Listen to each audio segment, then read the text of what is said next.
La formation de base, débuter le trading simplement. Le sommaire de la formation, l'explication détaillée du Forex, l'explication de la marge et du spread, et le trading social. Le Forex est un lieu d'échange virtuel. La valeur fluctue sans cesse, 5 jours sur 7, 24 heures sur 24. Il est possible donc de faire des opérations de nuit comme de jour. Contrairement aux autres actifs financiers, les devises sont cotées par paire. L'euro USD, USD CAD, USD JPY. Ça veut dire c'est une monnaie contre l'autre. Par conséquent, on achète ou on vend une paire de devises et on revient à parier sur la hausse ou la baisse d'une autre. Pour faire simple, l'effet de levier vous permet de disposer de plus d'argent pour investir sur le Forex que vous n'avez pas sur votre compte. Par exemple, un effet de levier de 200 signifie que vous pouvez investir des montants 200 fois supérieurs à ce que vous déposez sur votre compte de trading. C'est le cas avec Boom Forex. On a un effet de levier de 200. Ça veut dire qu'on prend aussi une marge de 5 $ par 0,01. Si on a un effet de levier de 100, ça va prendre 10 $. C'est le cas avec le GPB actuellement. C'est pour ça que la marge est beaucoup plus grande quand on prend des paires sur le GPB. Pourquoi? Parce que l'effet de levier à cause du Brexit a été baissé. Donc on est à 100. Donc ça veut dire qu'on prend 10 $ chaque fois qu'on ouvre une trade à 0,01, ça nous prend 10 $. Vous en ouvrez 10, vous avez 100 $ de marge qui est prise. Donc il est aussi un peu plus dangereux maintenant de trader sur le GPB USD. Si on fait de la quantité, ça nous prend beaucoup de marge. C'est en effet là que se situe l'un des principaux avantages du Forex. C'est grâce à l'effet de levier que le Forex est un marché qui peut potentiellement vous rendre riche du jour au lendemain, mais avec une mise de départ minime, ce qui est rare en réalité, mais possible. C'est aussi une raison de l'effet de levier très important que propose le Forex, que celui-ci est considéré comme un marché ultra spéculatif et très risqué pour les non-initiés. La marge désigne le montant à mobiliser pour réaliser une opération. En gros, il s'agit d'un montant de votre lot divisé par l'effet de levier. Lorsque vous achetez un lot de 1000 $ avec un effet de levier de 100, vous ne mobilisez que 10 $. En d'autres termes, vous ne mobilisez que le centième de la taille de votre opération. 100 $, levier 100. Ces 10 $ utilisés sont appelés la marge. Le spread. La cotation, le cours, le prix d'une paire de devises à un moment précis diffère en fonction du sens de l'opération, achat ou vente. Donc quand vous avez le prix achat et le prix de vente, quand vous voyez ça sur votre tableau, c'est simplement la différence entre les deux, on appelle ça le spread.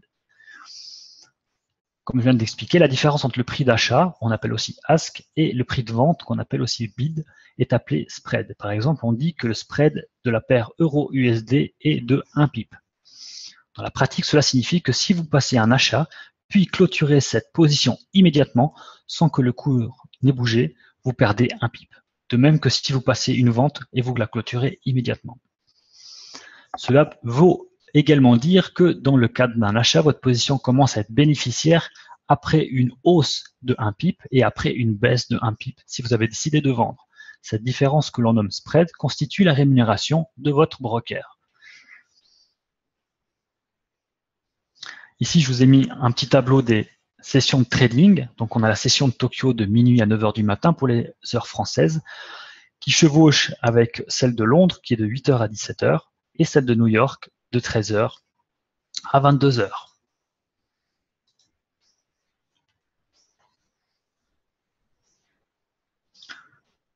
Le trading social. Le trading social est la pratique pour laquelle les investisseurs financiers basent leurs décisions de trading sur les informations financières générées par d'autres traders. Le trading social est de plus en plus en vogue. Le succès de ce phénomène s'explique assez facilement. Le copy trading met en avant cet argument de choc. Il devient très facile d'investir sans pour autant être un expert en trading. Et surtout, les résultats peuvent dépasser vos espérances. Mais au-delà de cette explication fondée sur la seule motivation de gagner plus, il existe bel et bien un élément à ne pas négliger qui explique les raisons de l'essor de cette pratique. La psychologie du trader. Le trading est en effet une activité solitaire où votre écran est votre seul compagnon de travail.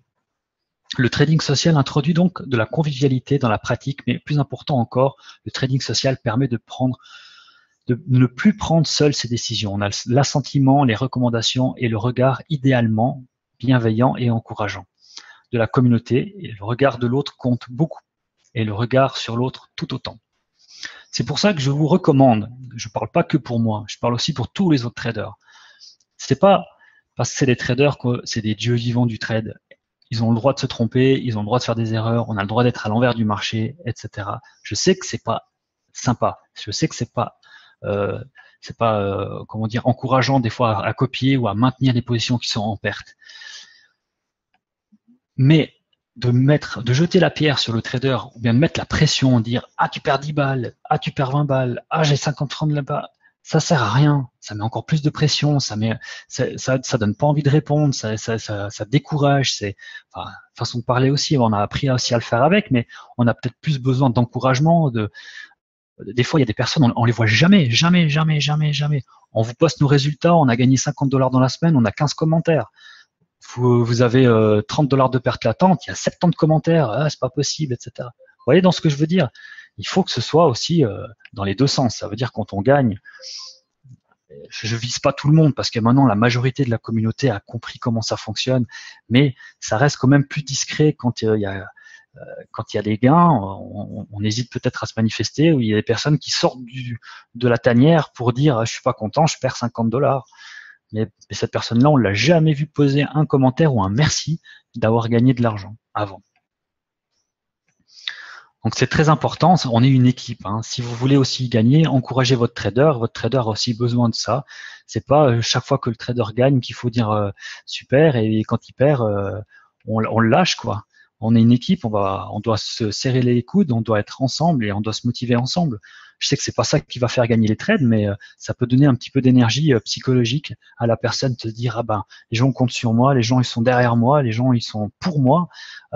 J'ai des responsabilités, je vais tout faire, et puis il aura plus de plaisir et puis d'envie de réussir. Voilà, ça c'était la petite formation que j'avais préparée. Ensuite, maintenant j'ai juste une deuxième. Juste.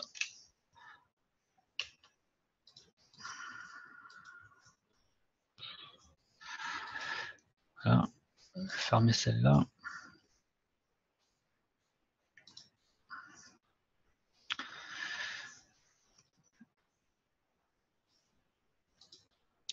Je vais vous ouvrir la deuxième formation.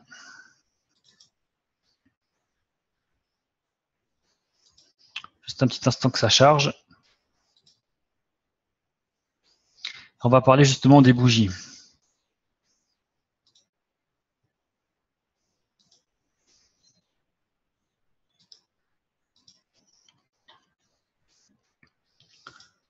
Est-ce que tout le monde voit l'écran, c'est tout bon?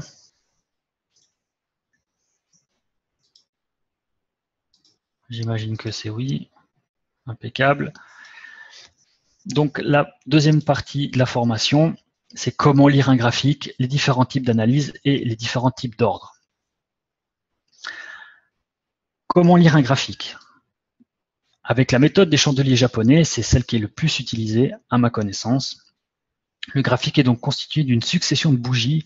Chaque bougie, voire ci-dessus, représente une période. Par exemple, sur un graphique de M5 qui est égal à 5 minutes, chaque bougie représente une période de 5 minutes. Sur un graphique de H1 qui est égal à 1 heure, cette bougie représente 1 heure, et ainsi de suite, ainsi de suite. Donc là, si on s'attarde un petit peu plus, on voit, par exemple, on va en parler tout à l'heure, mais dans la prochaine slide, et par exemple, une bougie qui est haussière, vous avez le point le plus bas, vous avez l'ouverture. Elle a ouvert ici, elle est montée au plus haut ici, elle a dégonflé. Quand il y a vous voyez la différence là, c'est plein, et ici c'est un peu vide. Ça veut dire que la trade est montée, le marché s'est essoufflé, c'est redescendu, ça a pu redescendre au plus bas ici, et ça a clôturé ici. Ouverture, le marché a bougé pendant cette période, on va dire, de 5 minutes ou de 1 heure, peu importe ce que c'était, mais ça indique le point le plus haut que ça a été, et le point le plus bas, et le point de clôture. Donc ça a commencé ici, ça a été au plus haut là, ça a été au plus bas là, et ça a fermé ici. Ça a bougé tout ça. La même chose pour la trade qui était, la bougie qui était en baissière. Le point le plus haut, elle est montée au point le plus haut ici. Elle a été au point le plus bas ici. Et elle a clôturé juste un petit peu plus haut que le point le plus bas. Tout le monde a compris un petit peu ce système de point plus haut, point plus bas, l'ouverture, fermeture. Je ne sais pas si ça peut peut-être paraître compliqué, mais c'est relativement assez simple à comprendre. C'est simplement comme un espèce de thermomètre, si vous voulez. Parfait. Donc là, ça va être expliqué un petit peu plus détaillé. Lorsque les cours du début de période est inférieur au cours de fin de période, cela signifie que le cours a augmenté et la bougie est verte. Dans ce cas, le bas de la bougie représente le cours du début de la période, tandis que le haut représente le cours au terme de la période. La mèche supérieure représente le cours le plus haut atteint au cours de la période, inversement pour la mèche basse. C'est sans conteste la méthode à privilégier, ne serait-ce que parce que plus de 90% des traders n'utilisent que ce type de graphique. C'est vraiment recommandé d'utiliser ce que les traders utilisent. Si vous utilisez des façons spéciales de faire parce que c'est nouveau, etc., vous allez être à l'envers des autres. Le type d'analyse. Lorsqu'on parle d'analyse du Forex, il faut apprendre à différencier les différents types d'analyse et comprendre leurs particularités et leurs complémentarités. Il existe trois principaux types d'analyse du Forex. L'analyse technique qui se base essentiellement sur l'étude des graphiques et l'analyse fondamentale qui étudie le contexte macroéconomique et les statistiques. Donc c'est deux en une. L'analyse technique consiste en l'étude des graphiques, des cours et des différents indicateurs, déduit des cours appelés également sous-jacents, dans le but d'anticiper l'évolution des cours et des marchés. J'espère que c'est pas trop barbare ce vocabulaire, mais il faut passer par là. L'analyse technique se base sur l'historique des cours. Elle permet de déterminer des zones d'inversement de tendance qui sont appelées support et résistance. Les investisseurs ont tendance à acheter près d'un support et à vendre près d'une résistance. On verra plus tard ce que c'est un support et une résistance. L'analyse technique, il faut aussi comprendre que l'analyse technique est soumise au phénomène de l'autoréalisation. Si tous les traders utilisent les mêmes techniques et indicateurs, tout le monde voit la même chose. Et donc, tout le monde prend les mêmes positions, plus ou moins, sur le marché. Et le marché va ainsi dans le sens décrit par l'analyse globale. Il faut donc fuir l'originalité en termes d'analyse technique et s'intéresser plutôt aux techniques et indicateurs anciens et largement répandus.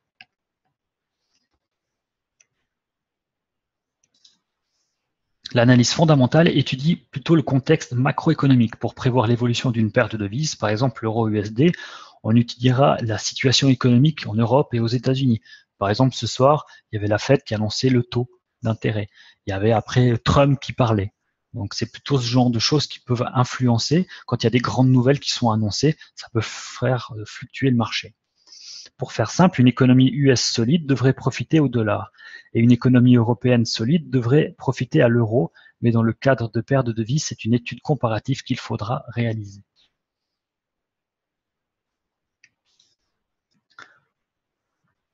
On pourrait donc croire qu'il est nécessaire d'avoir de solides notions d'économie et de finance pour maîtriser l'analyse fondamentale, mais ce n'est pas le cas. En tant que trader, vous n'avez pas à maîtriser l'ensemble des concepts macroéconomiques, mais simplement à savoir quel type de nouvelles sont susceptibles d'impact sur le marché et à quel moment. Et pour cela, il vous suffit de lire la presse spécialisée et de suivre les nouvelles.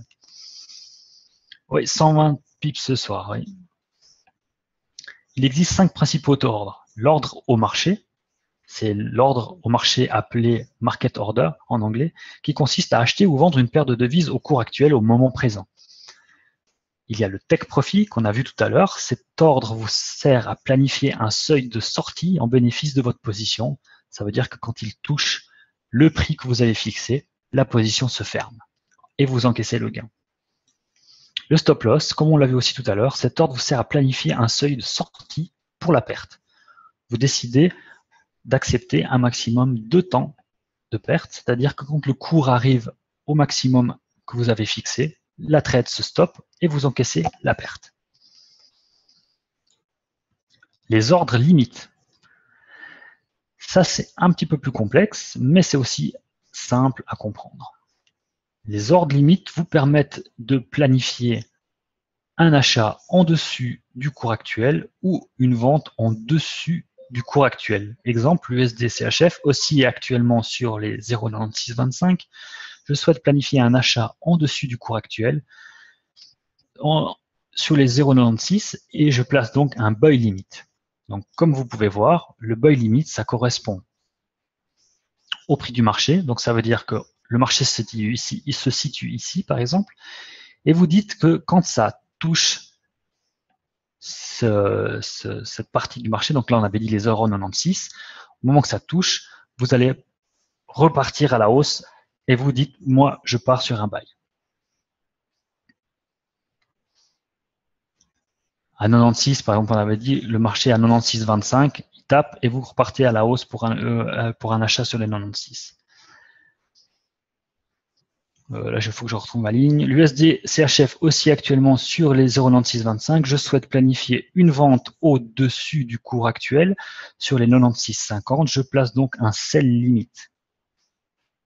Un sell limite quand le cours tape le cours que vous avez choisi. Ça veut dire qu'actuellement, on est à 0,9625. Du moment qu'on arrive à 0,9650, ça part en sell. Vous avez décidé de mettre une vente. Par contre, le marché peut continuer à monter. Ça, on ne le sait pas. Mais par contre, vous, c'est votre ordre que vous avez placé. Ça veut dire que du moment qu'il arrive au 0,9650, dans cet exemple, il ouvre une vente.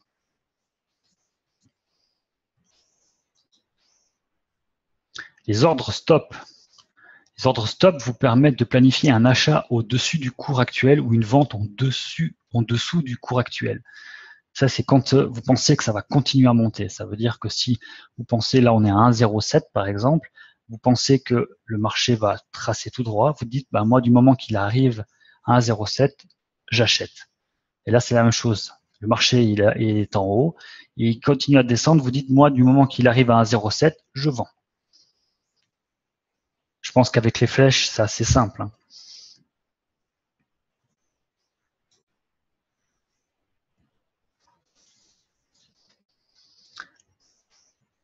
Maintenant, je vais juste vous montrer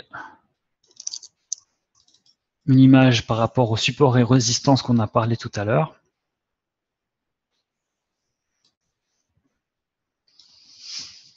Il faut vous imaginer le graphique du marché. Le support fait office de barrière. Et la résistance aussi. Le support, c'est pour en bas et la résistance, c'est pour en haut. Maintenant, si je vous montre sur un graphique, vous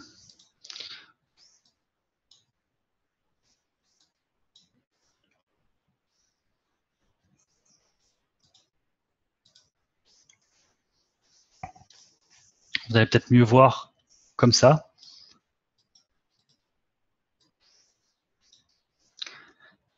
Vous voyez bien l'écran de ma MT4 ? Ok. Vous voyez là, on a une résistance. Là, on a un support. Je disais, les traders attendent souvent que ça tape une résistance ou un support pour acheter ou vendre. Ça veut dire que si c'est moi, par exemple, j'attends que ça arrive ici en haut et je mets une vente. Si j'attends que c'est ici en bas, je mets un achat. Pourquoi ? Parce qu'il y a de fortes chances que quand ça tape une résistance, ça refoule, le marché rebute, ne passe pas. C'est comme une barrière, comme je vous ai expliqué. Et le support fait office de barrière également. Ça veut dire qu'il freine, il ne laisse pas passer la trade et la résistance ne laisse pas passer le marché en haut. Et le support ne laisse pas passer le marché à la baisse. Après, il s'agit juste de les trouver et de savoir où on place les supports et les résistances. Et ça, c'est tout un autre art. Mais donc, c'est ça qui est important de comprendre entre les supports et les résistances. Donc, ça fait office de barrière. Et ça peut casser. Hein, c'est pas parce que il y a des barrières que ça peut pas traverser. On voit ici, il y a eu la nouvelle tout à l'heure, et ben, Ça a été tout droit. Hein. Ça a été tout droit. On aurait pu, il y en avait pu avoir une. Ça a traversé. Et puis ici, en plus, on en avait une petite. Ça a traversé. Et ça a traversé aussi celle-ci. On est monté jusque là. Ça n'empêche rien. Hein. Donc, quand on casse un support, une résistance, on risque de se retrouver à la prochaine. Non, c'est pas sur un an, c'est sur 5 minutes là. Hein. Donc là, si je mets sur 1 heure, ça va changer aussi.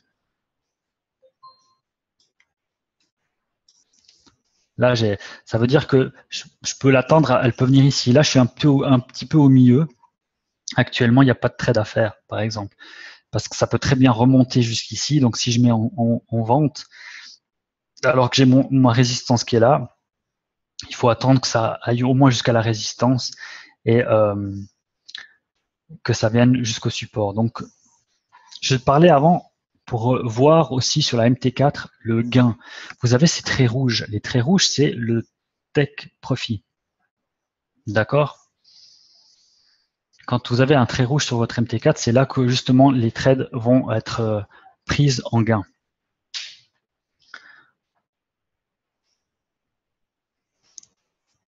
Donc là, vous voyez, je suis en 0,3 sur quasi toutes mes positions. Donc oui, j'ai passablement de pertes latentes. Hein, c'est pas très frolichon, ça me fait pas super plaisir. Mais après, vous divisez par 3 et ça vous donne les pertes que normalement on aurait en 0,01. Moi, je suis confiant quand même parce que d'après les analystes et d'après ce que j'ai pu analyser sur le marché, l'euro devrait baisser, l'USD/JPY devrait monter. D'après les grands analystes, c'est attendu que l'USD/JPY peut monter jusqu'à 120, 118, 120, mais sur du moyen long terme quand même. Donc c'est pas si mauvais, c'est des mauvaises positions, mais qui sont pas, on va dire, si alarmantes que ça, pour autant qu'on a le compte qui tienne. C'est pour ça qu'actuellement, je prends la décision de ne pas ouvrir de nouvelles trades, justement pour éviter. J'ai le compte chez moi qui tient, mais par contre, pour les petits comptes, ça peut être des fois difficile à cause de la marge, justement, et le seul qui peut rester. Donc, si on prend un peu plus, je vais regarder avec vous parce que vous n'avez pas du tout ce que moi j'ai comme graphique. Donc, on va quand même se mettre à égalité. D'accord.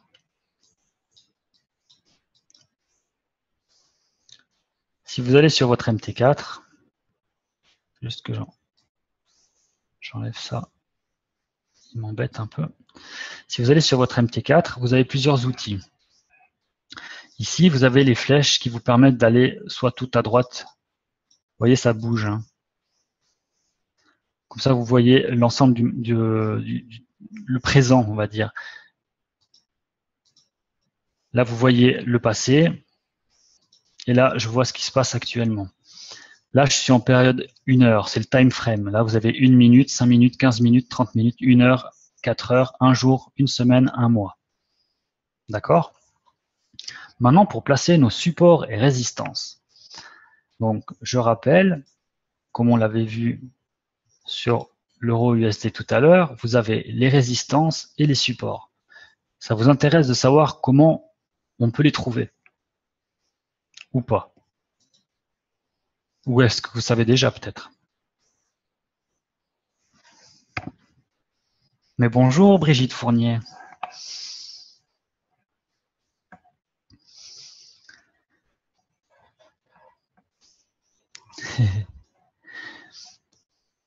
Oui, parce que je commence à avoir l'habitude de parler avec beaucoup d'entre vous tous les jours, donc je commence gentiment à connaître un petit peu tout le monde. Puis Brigitte, on venait de se parler il n'y a pas longtemps sur Facebook justement.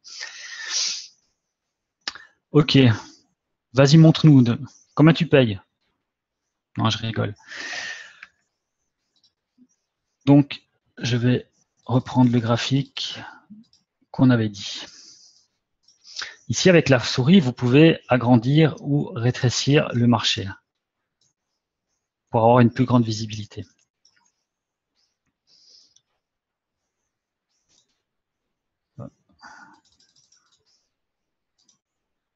Résistance, support. On vous a retenu?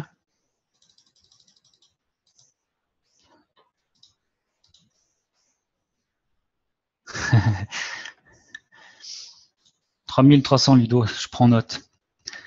Pour placer, vous prenez simplement le trait ici. Vous avez vu là, il y a différents moyens. Là, c'est la flèche, ça vous permet de pouvoir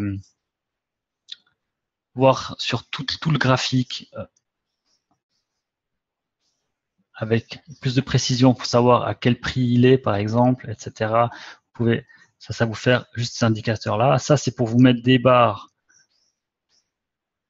Par exemple, si vous voulez voir sur une période, moi, ce que j'utilise le plus, on va dire, c'est pour placer des supports et des résistances, c'est ça. Vous prenez la petite barre horizontale et vous dites quoi? Là, on est sur 1 heure, hein, d'accord? Point le plus haut.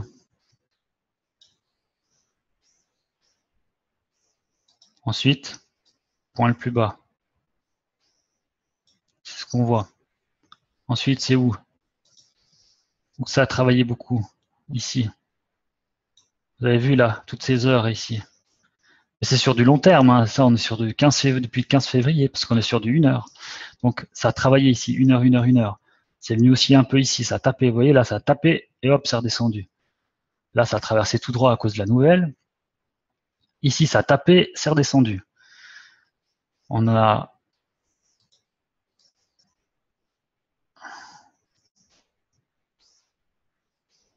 une ici.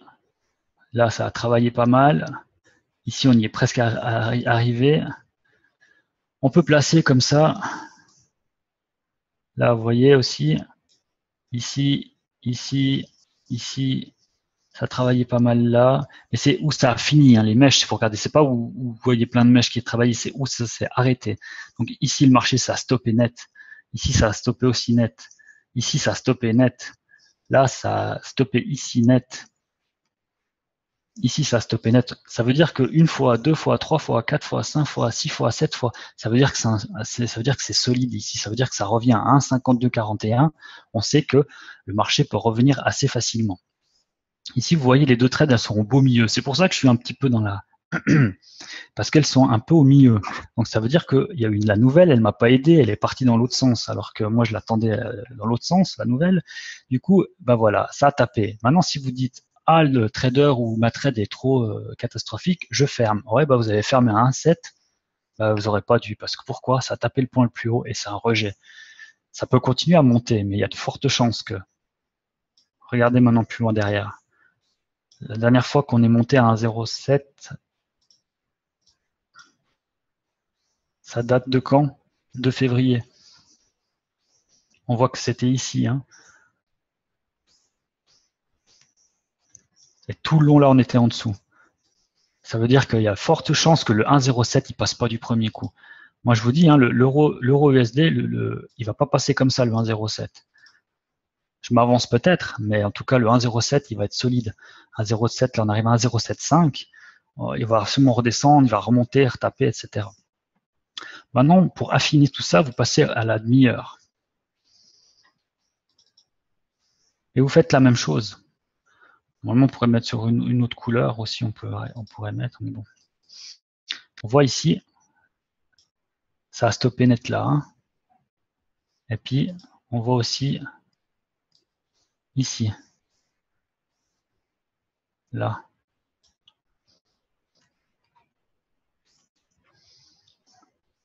On voit, il n'y a pas beaucoup ici, un petit peu là.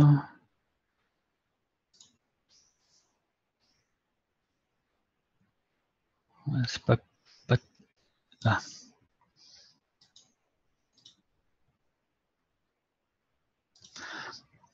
Je dirais pas ce qu'il faut faire parce qu'après si tu fais faux, tu vas dire que c'est ma faute. Je suis pas là pour donner des, des cours de ce qu'il faut faire sur l'heure actuelle. Je suis là pour expliquer comment mettre les supports et les résistances, comment vous repérez sur le marché. Ça veut dire que là on a fait une demi-heure. Vous pouvez après aller voir sur un jour par exemple. On va voir sur un jour. Vous avez vu où on en est là? Regardez. On a déjà tout, vous avez tout placé vos traits et après on peut dire bah voilà, ici c'est le point le plus bas. Ça n'a jamais été plus bas que 1,03, 1,034. Alors ça veut dire que bah voilà, il y a tous ces supports-là et résistances à casser avant de monter ou de descendre. Et ici, c'est le point le plus bas. Ça n'a encore jamais été depuis très très très longtemps, aussi bas que le 1,03. Ça fait très très longtemps, ça fait des années. Donc d'ici qu'on y arrive, on peut attendre encore un petit moment, hein. Ça peut travailler, mais ça peut y arriver. Pourquoi? Regardez, voir. Le marché il est monté, et ben il fait que de descendre. Et là, il est remonté, et puis il peut remonter, il peut redescendre aussi.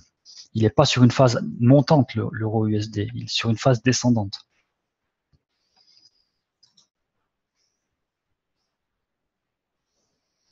Est-ce que tu disais que tu mettais les supports résistance au bout des bougies ou de la mèche? Le plus haut que ça a été et le plus bas que ça a été, hein. Pas où ça a arrêté, pas où la bougie elle a clôturé. Là, je vais te montrer les bougies japonaises, hein, vous pouvez les changer ici, vous mettez au milieu. On va mettre sur l'heure. Voyez? Voilà, c'était pas précis, mais c'est déjà pas mal.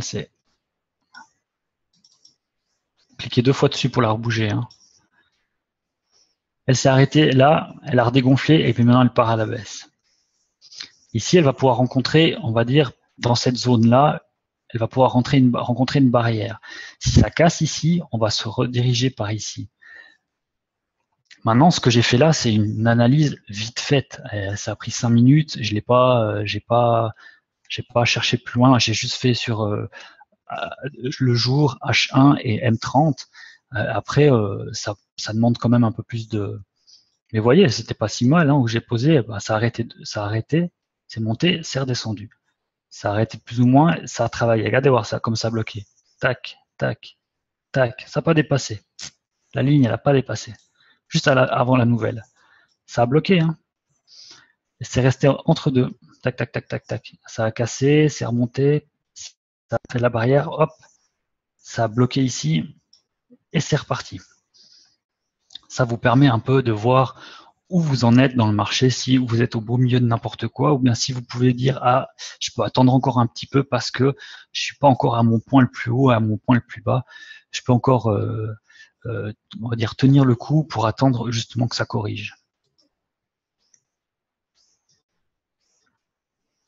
Oui, c'est toujours son point le plus haut, hein, Brigitte. Ça veut dire que c'est pas, tu dois pas mettre ici. Tu dois mettre où elle a été la bougie au plus haut.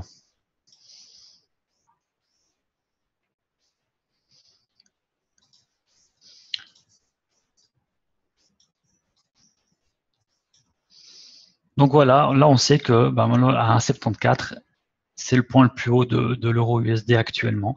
Et puis maintenant, on attend voir si ça le casse ou non. Et si ça le casse, on peut se dire que il y a des chances. C'est le 1,77 qui risque la prochaine étape. Et après, le point le plus haut, c'est les 1,08. Ouais, c'est les points, c'est pas inscrit dans le marbre, c'est ça qu'il faut bien comprendre, c'est pas parce que j'ai mis là les points que c'est pile 1,08, 284, etc. C'est juste pour vous dire, voilà, je sais que le marché il peut aller au maximum à 1,08 actuellement, le plus bas c'est 1,03. Maintenant, je me situe où? Je suis à 1,05, je suis au milieu, donc maintenant, ce que j'attends, etc., etc. Vous voyez ce que je veux dire?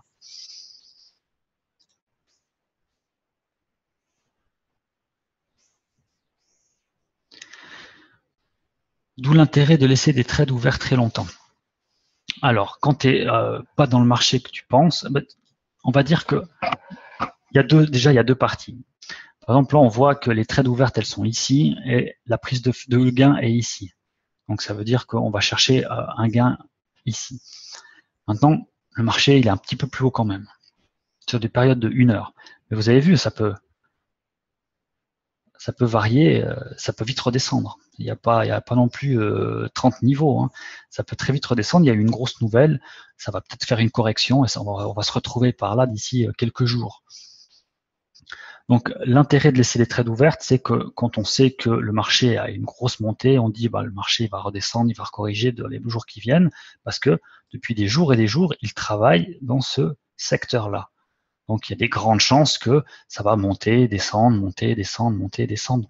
Et si on le ferme ici, vous êtes sûr et certain que dans quelques jours, vous arrivez ici, vous aurez pu perdre peut-être que quelques dollars ou les fermer en gain. Ensuite, il y a aussi une autre stratégie, ça veut dire que le trader se dit, moi, j'ouvre ici à la vente, mais je ne vais pas la fermer avant d'arriver à 1,05. Donc, le marché va aussi fluctuer, monter, descendre, il va monter, descendre, avant d'arriver au 1,05 où lui, il veut le fermer. Donc, c'est du long terme.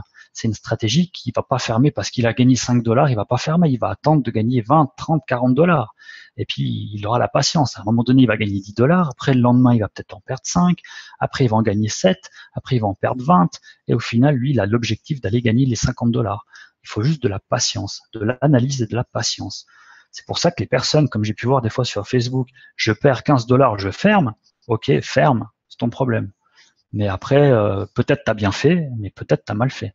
Parce que peut-être tu as fermé quand c'était au point le plus haut, et puis que dans 3 jours, on est nouveau en bas. Ça, c'est le trading, c'est la bourse, c'est comme ça. On peut avoir raison, on peut avoir tort.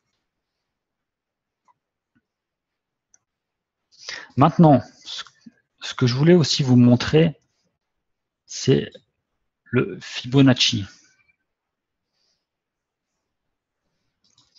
Maintenant, sur le Fibonacci, c'est l'indicateur que tout le monde a sur la MT4, c'est celui qui est utilisé le plus. Ça veut dire qu'on prend toujours le point le plus haut, oui, jusqu'au point le plus bas. Je prends juste un exemple là. Et on voit que depuis le point le plus haut au point le plus bas sur l'heure, hein, ça date depuis le 1er février, on atteint le 23%, le 38% et le 50%. En général, le marché peut aller chercher jusqu'à 60%. Ça veut dire que quand le marché il a été au point le plus haut et le marché a été le point le plus bas, il va remonter jusqu'au 23, 38, voire le 50, voire le 61. Là, il y a eu la nouvelle, ça a aidé.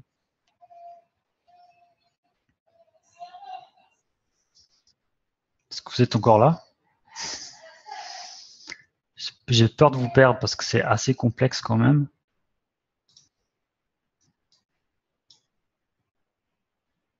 Oui, j'ai aussi des enfants, c'est un peu tard et puis des fois je dois pas parler trop fort, sinon c'est moi qui les réveille. Oui, c'est ma petite d'un an qui vient de se réveiller. Maintenant, pour savoir la baisse, là j'ai oui, on me le dit chaque fois, Père Aline, tu veux que je ferme la presse ou bien? Ah, sacré Fred. Ensuite, ce que je vous expliquais, donc là c'est le point le plus haut au point le plus bas pour savoir à combien ça va monter.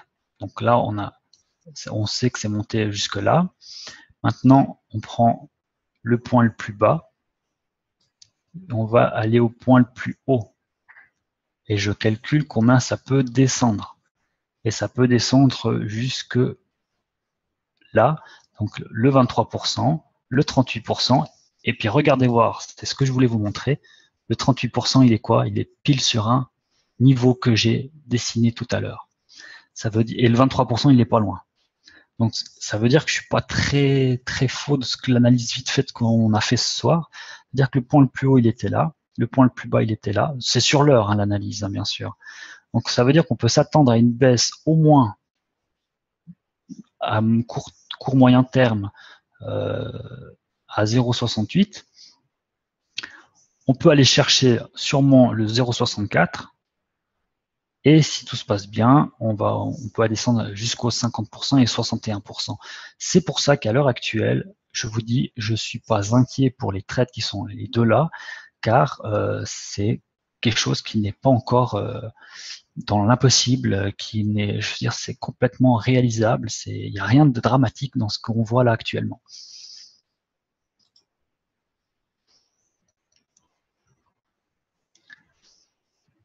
Est-ce que vous avez compris quelque chose sur l'explication que je vous ai donnée là, vite fait en 5 minutes, ou je vous ai perdu?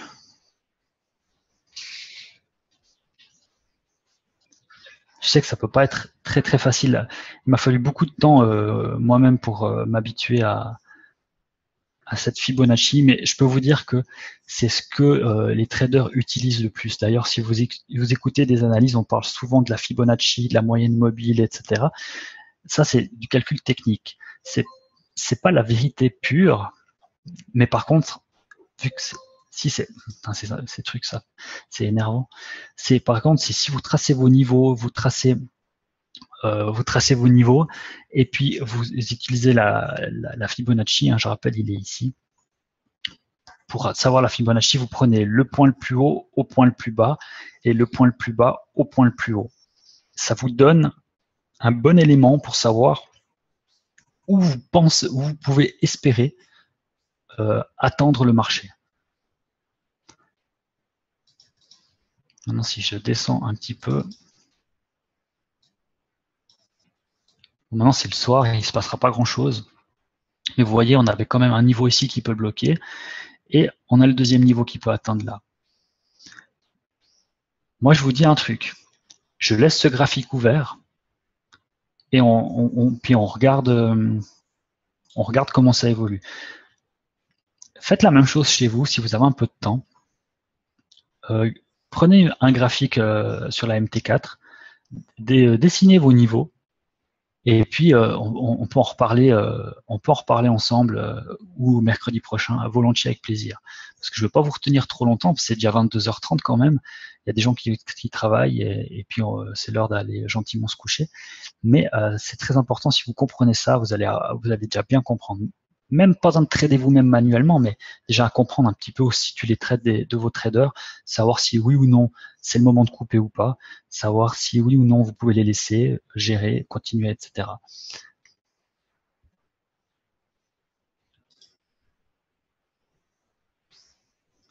Oui, tout à fait, Thierry. Donc là, j'ai voulu prendre 2 fois les premiers cours par, par PDF, justement, je sais plus les mots, je suis fatigué. Les présentations que j'ai fait tout à l'heure, j'ai voulu prendre par deux semaines de suite. La dernière fois, j'avais pas fait parce qu'on avait manqué de temps. Les 2 autres, j'avais fait. Et ce soir, justement, j'avais prévu de vous montrer un peu plus la MT4, comment justement voir en pratique les niveaux, tracer notre Fibonacci, tracer nos niveaux, pour comment voir justement et analyser le marché où on se situe. C'est pas la vérité pure, comme je vous l'ai déjà expliqué, mais ça vous donne une bonne indication où vous êtes, où vous en êtes et où on peut espérer. Maintenant, mercredi prochain, on prendra plus de temps là-dessus et on prendra de plus en plus de temps avec ça pour justement regarder où ça en est, les graphiques, les niveaux, et puis ça me ferait plaisir d'avoir des retours de ceux qui ont essayé, même si vous me faites des captures d'écran, puis vous me montrez, voilà, qu'est-ce que tu en penses, est-ce que c'est une bonne analyse, etc., etc. Je vous garantis pas que je réponds dans les 5 minutes, mais c'est avec plaisir.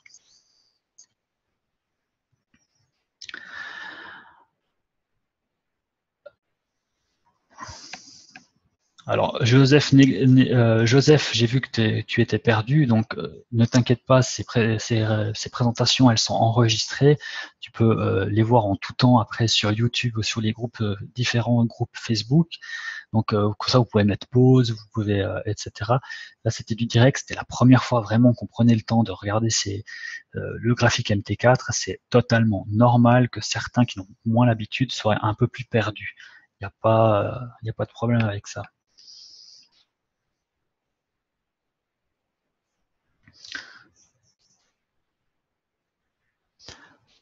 On va avoir MT4 pour Mac. Normalement, on ne peut pas la télécharger depuis le back-office. Il n'y a pas la version Mac.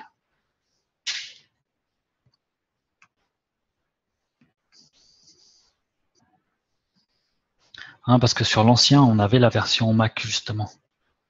Moi, je te conseille, Christian, tu peux contacte le support et puis regarde avec eux quand est-ce qu'ils ont prévu ou si c'est prévu de mettre la version Mac. C'est aussi quelle idée d'avoir un Mac, quoi. Faut prendre un ordinateur comme tout le monde. Hein?